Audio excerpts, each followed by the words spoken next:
Saint-Germain par le Bayern Munich 0-1-0-2 en huitième de finale de la Ligue des Champions.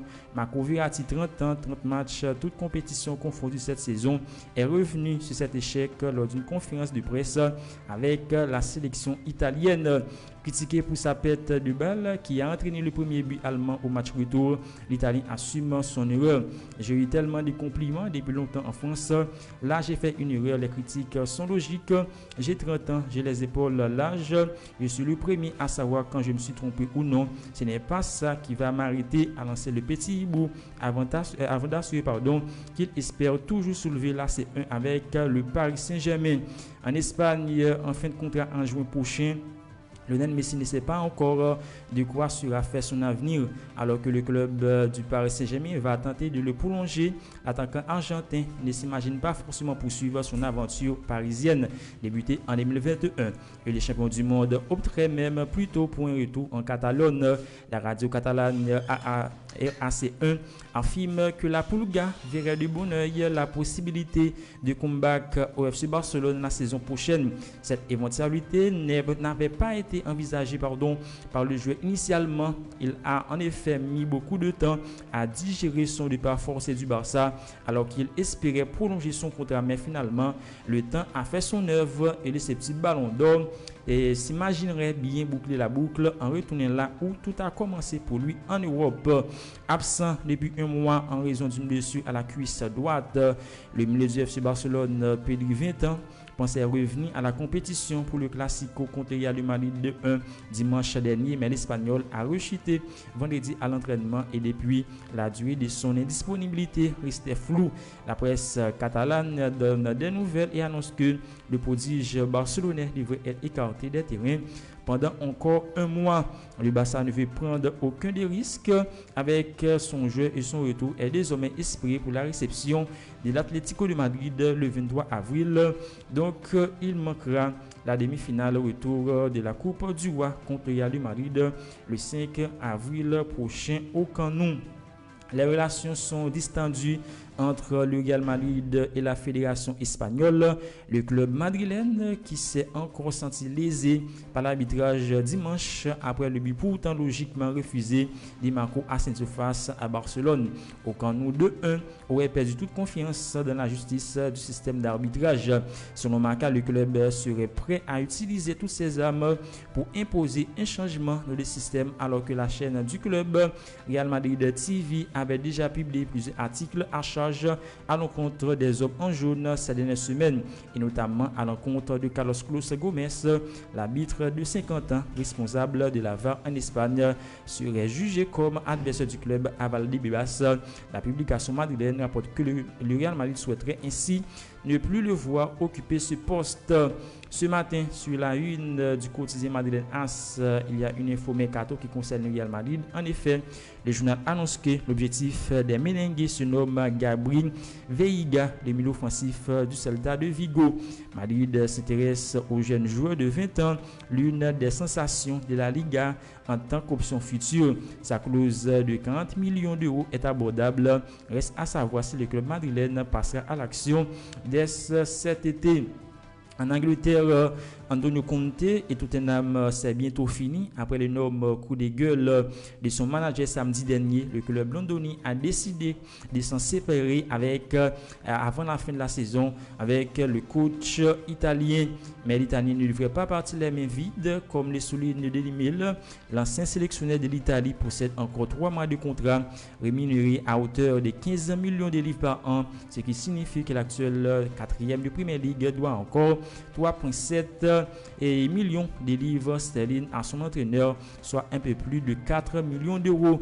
Des discussions ont déjà débuté entre les deux parties pour négocier l'indemnité de départ. Ce qui fait l'actualité outre-Manche, c'est la blessure d'Erling Haaland qui a dû renoncer au rassemblement avec la Norvège car l'attaquant est blessé à l'aine après la victoire contre Burnley du week-end dernier avec les Skies Blues.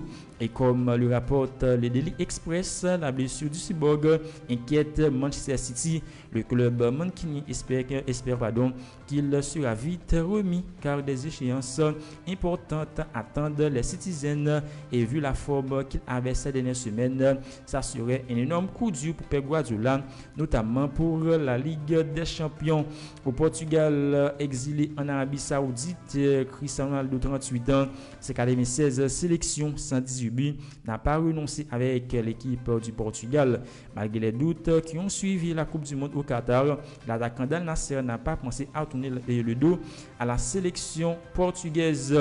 Je ne vais pas mentir, dans la vie, il faut tout mettre sur la balance.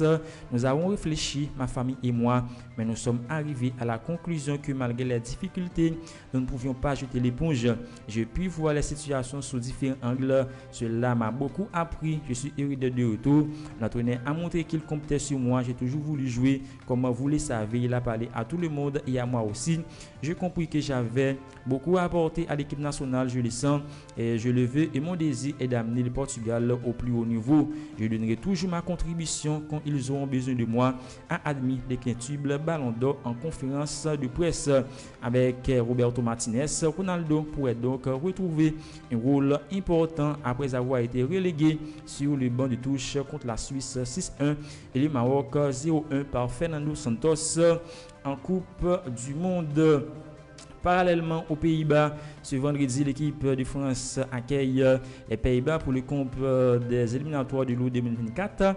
Alors que Frenkie de Jong, Steven Bergwijn blessés ont déjà déclaré forfait, les sélectionneurs des Oranges, Ronald Koeman ne pourra pas non plus compter sur Sven Botman, Mathis de Ligt, Joey Vermont, Bart Verbruggen et Cody Gakpo, tous touchés par un virus. Pour compenser une partie de ces absences, le manager néerlandais a décidé de convoquer Stefan de Vrij, Ryan Gravenberch et Kjell Scherpens. En Allemagne, au tête de belles performances depuis son arrivée à l'Eintracht Francfort, Randal Colomwani, 24 ans, 35 matchs et 16 buts toutes compétitions confondues cette saison, va faire l'objet du gros off à l'intersaison. Conscient de cette situation, l'attaquant français a évoqué son avenir à court terme. On en parle énormément déjà, mais j'essaie d'être focalisé sur mon club. On continue nos performances et on verra cet été. Après, j'ai toujours rêvé de jouer dans le grand club, à reconnaître le buteur tricolore pour l'équipe. Si je m'attendais à être convoité par les grands clubs, non. Je pensais que j'allais avoir besoin de temps d'adaptation, une année peut-être, mais tout a explosé. Dans tous les cas, je suis prêt à toutes les épreuves, prêt à tout casser. Intéressé par sa venue, Manchester United serait prêt à débourser 100 millions d'euros pour le recruter. En basketball NBA, Karl Anthony Towns pouvait difficilement arriver d'un meilleur retour. Après 3 mois d'absence, le pivot des Wolves était de retour dans le 5 cette nuit pour la réception d'Atlanta, alors que son équipe était menée d'un point à 3 secondes de la fin. Karl Anthony Towns, 22 points a obtenu et converti 2 lancers francs pour offrir la victoire aux Wolves. Les Hawks étaient frustrés après la rencontre. Une faute de Taurean Prince sur Sadiq Bey sur la dernière possession du match a été oubliée par les arbitres qui ont reconnu les erreurs par la suite. Rudy Gobert a posé 12 points et 12 rebonds dans cette victoire qui permet à Minnesota de consolider sa 7e place à l'ouest. Toujours dans cette lutte pour les playoffs et les play-in, la victoire des Warriors sur le parquet de Dallas est extrêmement précieuse. Golden State n'avait plus gagné des matchs à l'extérieur de suite depuis les finales 2022 et a survécu au retour de Luka Doncic, 30 points et 17 passes décisives pour conforter sa 6e place. Stephen Curry est passé en mode playmaker, 20 points, 13 passes, dont celle qui a permis à Draymond Green de marquer à 3 points pour casser la dernière égalité dans le 4e quart-temps. Il faut saluer les 58 points du banc californien, notamment la performance de Jonathan Kuminga, 22 points à 9 sur 11. Les Lakers ont réussi un gros coup à Phoenix et sont maintenant à 7 sur 5 sans LeBron James, avec une 10e place provisoirement récupérée et pilotée par Austin Reeves, 25 points, 11 passes décisives. Titulaire, le groupe de David Hams a tenu bon face aux Suns avec de bonnes performances d'Anthony Davis 27 points et d'Angelo Russell 26 points. Le visage des Lakers en deuxième mi-temps a vraiment été prometteur et les sprints finales s'annoncent plutôt bien pour Los Angeles Lakers. Ja Morant est sorti du banc pour son premier match depuis sa suspension.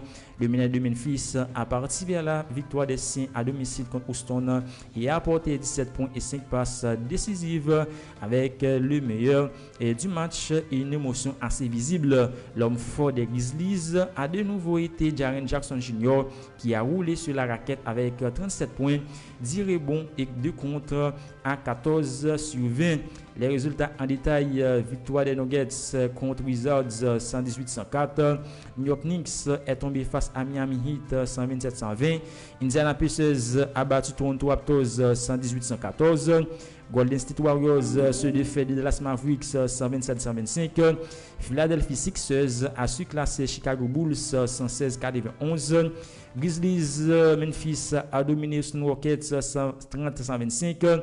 Milwaukee Bucks a éliminé San Antonio Spurs 130-94. Minnesota Timberwolves a battu Atlanta Hawks sur le fil 125-124. Portland Trail Blazers a eu raison d'Utah Jazz 127-115. Los Angeles Lakers s'est imposé contre Phoenix Suns 122-111. Voilà, c'est la fin de ce bulletin sportif. Merci de l'avoir suivi. À la prochaine.